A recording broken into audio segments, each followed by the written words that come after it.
Bonjour chers frères et sœurs et amis, je vous souhaite la bienvenue sur Espérance TV en partenariat avec l'Institut de la Voix de l'Espérance.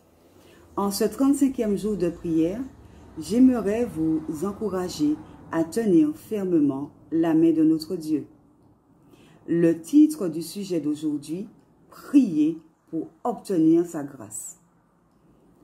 Je vous invite à lire avec moi dans 2 Corinthiens 12 au verset 9 à 10. Je lis ce qui suit. Et il m'a dit, ma grâce te suffit, car ma puissance s'accomplit dans la faiblesse.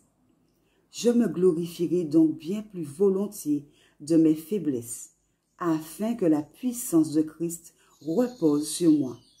C'est pourquoi je me plais dans les faiblesses, dans les outrages, dans les calamités, dans les persécutions, dans les détresses pour Christ.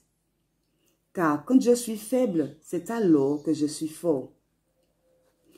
Ce passage biblique fait référence à un moment crucial du ministère de l'apôtre Paul.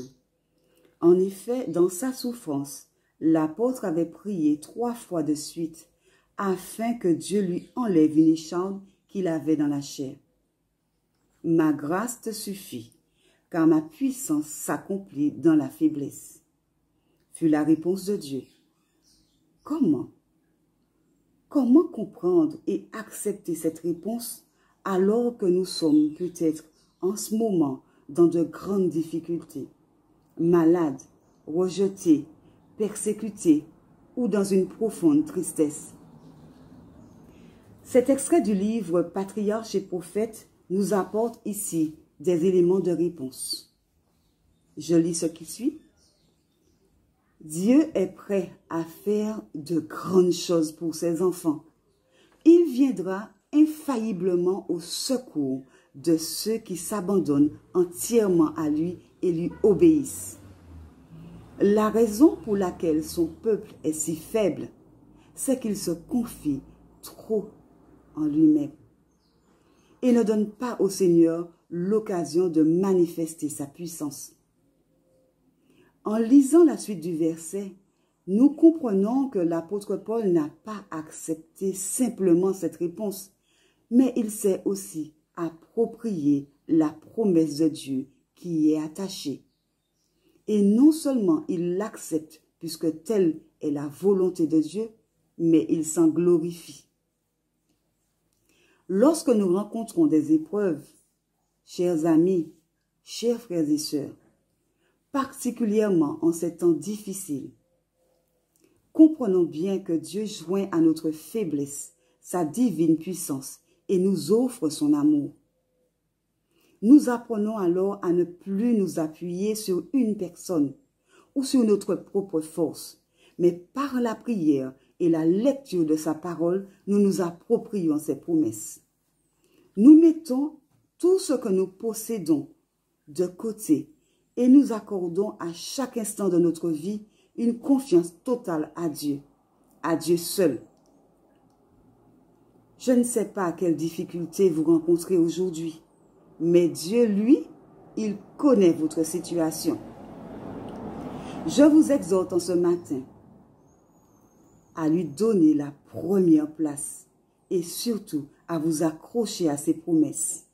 Ainsi, vous trouverez du réconfort et vous aurez la victoire au bout du chemin.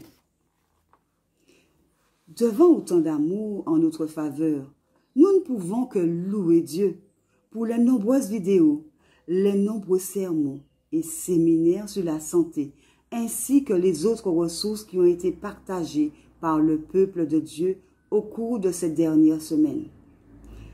Ces magnifiques ressources, inspirées par le Saint-Esprit, sont des bénédictions qui se comptent par milliers au cours de la crise. Le peuple de Dieu brille pour sa gloire. Ésaïe 59 au verset 1 nous dit, « Non, la main de l'Éternel n'est pas trop courte pour sauver, ni son oreille trop dure pour entendre. » En ce matin, l'opportunité nous est offerte de prier pour les sujets suivants. Prions pour que Dieu honore la promesse du psaume 91 au verset 7. afin que 1000 tombent à nos côtés, mais que nous ne soyons pas atteints. Prions pour notre service d'aumônerie adventiste qui s'efforce de réconforter et d'élever ceux qui luttent et sont dans le besoin. Prions pour ceux qui, au Moyen-Orient et en Asie, sont persécutés pour leur foi. Prions pour qu'ils demeurent fermes et qu'ils témoignent de l'amour de Jésus à leurs persécuteurs. Continuons à prier pour les nouveaux plans de la session reprogrammée de la conférence générale du 20 au 25 mai à Indianapolis. Prions pour que la session soit profondément empreinte de spiritualité, focalisée sur la mission et surtout que le Saint-Esprit en ait le plein contrôle. Prions pour que la dernière pluie se déverse sur l'Église et que le message du salut soit répandu aux 4 coins de la terre et que Dieu revienne.